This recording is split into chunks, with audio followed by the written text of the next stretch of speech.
All right, so one of the first things we're going to talk about on your mountain bike, and one of the most powerful and dangerous things on the mountain bike, is your brakes. Brakes are a great thing. They help you slow down, they help you stop. But if you don't know the difference between your front and your rear brake and the purpose of them, they can send you over the bike pretty quickly.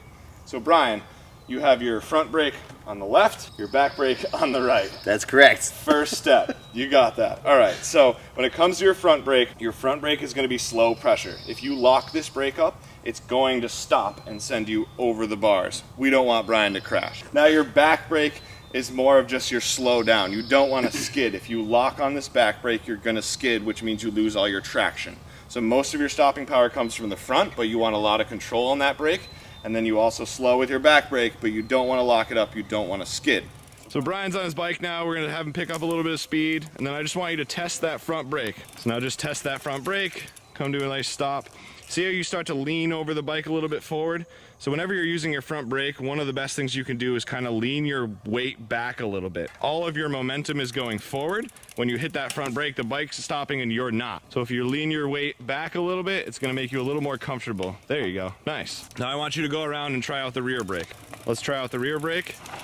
All right, so see what Brian did there? He skidded, he squeezed the brake too hard, he lost all his traction. A little more subtle, I want you to just slow yourself down with that rear brake.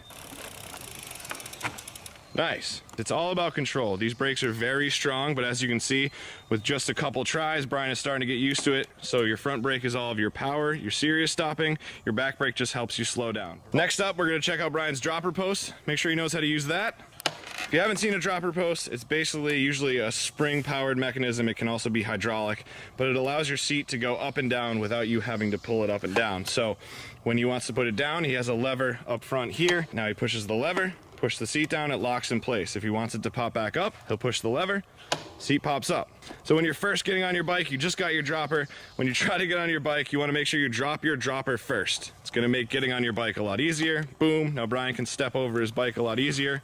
And then the goal is once you're riding, he pops the seat up, and that's his pedaling position. So now if Brian was going to go into something a little chunkier, a little downhill maybe, he can actually push that button, drop his seat down, and then he'll be in a much more comfortable riding position. It allows you to get lower on the bike, which means he's going to be a lot more comfortable. His balance is going to be very centered. Which it takes some getting used to. The first few times you do it, I actually rode behind Jimmy and some other guys and watched when they were dropping and lifting their post. Found myself constantly dropping my post, then lifting it as soon as I hit an uphill. But you don't have to do that. You can leave it down while you're going up your hill until you really need that strength to keep going. So the next thing we're going to talk about with Brian is Brian's riding position. Whenever you're riding, your momentum is always going forward. You have to make sure that your body weight is centered over the bike. The lower you can stay on the bike, the more you can make your body one with the bike, the more comfortable you're going to be. So there's two general positions. There's going to be your pedaling position and your attack position. So as you can see right now, Brian is in your basic pedaling position. His seat is up. His body weight is centered over the seat where his butt is. This is pretty much your basic spot. So whenever you're pedaling uphill, whenever you're just roaming around the trails, this is your basic position. This is a position you want to get comfortable in.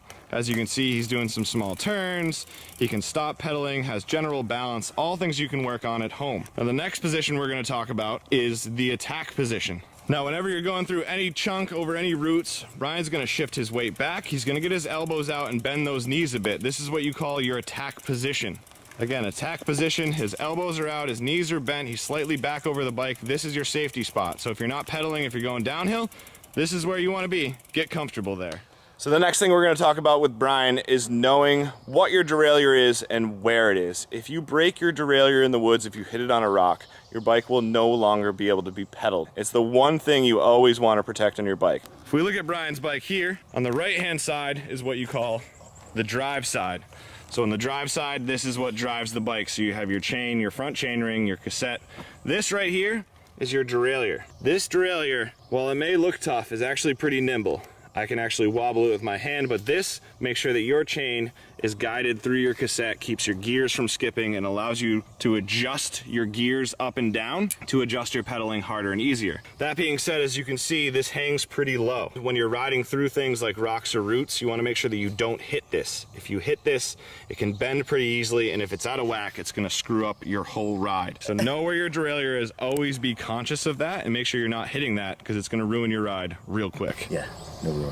So the next thing we're going to talk about with Brian is shifting. So he has a 1x11 on his bike, which means he has 11 gears to go through. One ring in the front, so 1x11 rings in the back, 1x11. The bigger the ring, the easier it is for Brian to pedal. The smaller the ring, the harder it is for Brian to pedal. But Brian has this little shifter up here, so he can shift up and down with these levers. This is going to be easier, and then the bottom one is usually harder. Now, the one thing to note about shifting, you always want to shift when you're not under power. So we have a small hill right here that Brian's going to pedal up. So what Brian's going to do is loop around, make sure he's in the right gear for this hill, a nice light gear, and then he's going to make it, it's going to be a lot easier to pedal up that hill. So he's already shifted to his second biggest ring, gets nice and comfortable, easy spin, and he's allowed to tack that hill. Now, whenever you're climbing, as you can see, Brian is seated. Seated is always easier. It keeps your weight over the rear wheel and makes it easier to pedal and keep traction going uphill. Now, when Brian's going to go back down the hill, he's going to shift back into a bigger gear. He's going to get into that attack mode, elbows out. It's going to keep it nice and smooth down this hill. So what you don't want to do is approach the hill in too big of a gear and then try to shift down while you're going up. As you can see, the bike's making a lot of noises, it's not happy. So always shift before a hill and try not to shift under power or you could ruin your drivetrain. See, now Brian tried to pedal up the hill. He tried to shift while going up. His chain popped off the ring and now he has to fix it. Bad, Brian. Boo. Brian will learn from this. Brian will not do it again. So the last thing we're going to talk about is your head position and staying alert on the trail. Now, when I first met Brian and Brian started riding, Brian would come into a section, a little downhill section, and he's always looking down. Most riders always have this urge to look down in front of you. Now, that's actually going to be pretty dangerous. You always want to have your head up and you want to be looking ahead. So now, when Brian's coming down, we want to make sure his eyes are looking up the trail. You always want to be looking ahead. You want to be looking for other riders. You want to be looking for any obstacles in your way. It's going to make your ride safer for you, for others. It's also going to make your life a lot easier in preparing for obstacles that are coming up in front of you.